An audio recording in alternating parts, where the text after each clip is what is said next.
शिव गीता दूसरा अध्याय। ऋषि बोले, अगस्त्य जी, रामचंद्र के निकट क्यों आए थे और किस प्रकार से रामचंद्र से विद्या दीक्षा कराई थी, इससे रामचंद्र को किस फल की प्राप्ति हुई, सो आप हमसे कहिए।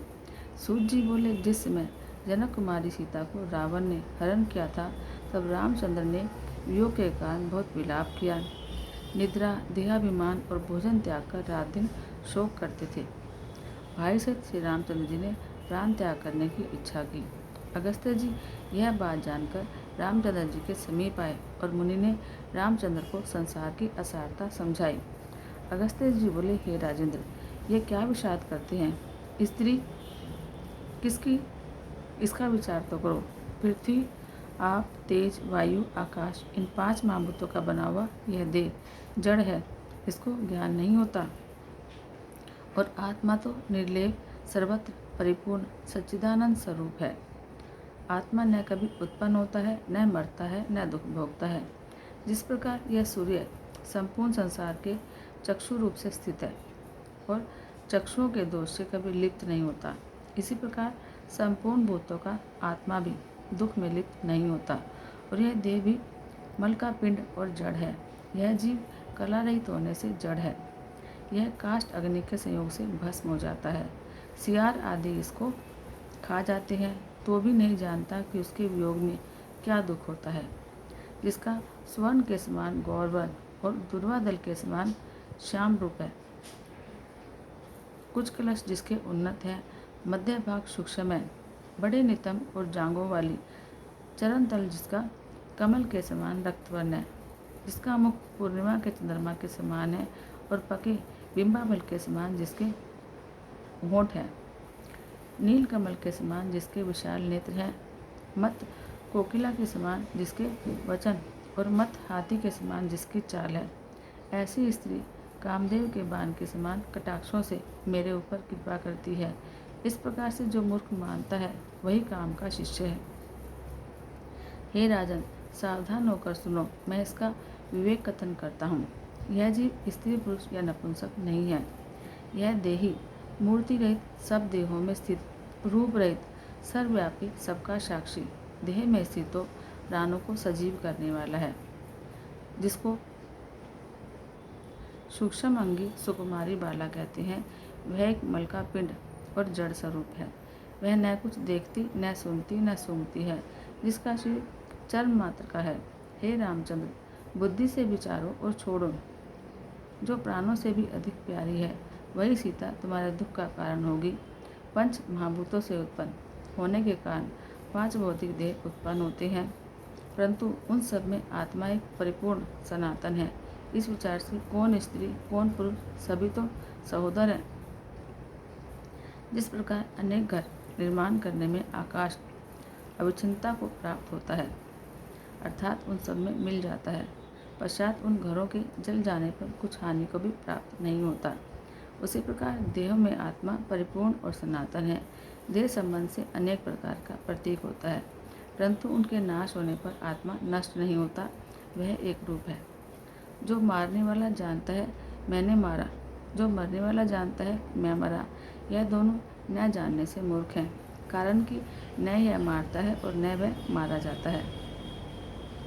हे राम, इस कारण अति दुख करने से वेद का कारण क्या है, खेद का कारण क्या है? अपना स्वरूप इस प्रकार जानकर दुख को त्याग कर सुखी हो।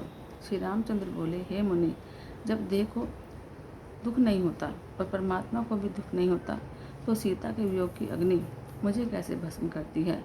जो वस्तु सदा अनुभव करी जाती है, तुम कहते हो कि वह नहीं है। हे मुनिश्रेष्ठ, फिर इस बात में मुझे कैसे निभाना हो, कैसे विश्वास हो? जब सुख दुख को भोगता जीव नहीं है तो कौन है? जिसके द्वारा प्राणी दुखी होता है, सुख दुख को भोगता कौन है? हे मुनिश्रेष्ठ, कहिए। व्यास जी बोले, शिव जी की माया कठिनता से जानने योग्य है। जिसने जगत को मोह लिया है, उस माया को तो प्रकृति जानो और माया वाला महेश्वर को जानो। उसी के अवयव रूप जीवों से संपूर्ण जगत व्याप्त है। वह महेश्वर सत्य रूप, ज्ञान स्वरूप, अनंत और सर्वव्यापी है। उसी का अंश जीवलोक में सब प्राणियों के हृदय में स्थित हुआ है। जिस प्रकार से काष्ठ के योग से अग्नि में स्फुल्लिंग उठते हैं, उसी प्रकार जीव भी ऐसा परमात्मा से होता है। यह ईश्वर का अंश जीव अनादिकाल के कर्म बंधन पाश में बंधे हैं। यह अनादि वासनाओं से युक्त है और क्षेत्रज्ञ कहलाते हैं। मन, बुद्धि, चित्त, अहंकार यह चारों अंतःकरण के ही भेद हैं। इस अंतःकरण चतुष्टय में क्षेत्रज्ञों का प्रतिबिंब रहता है, यानी पड़ता है। वही जीवपन को प्राप्त होकर कर्म फल के भोक्ता हुए हैं।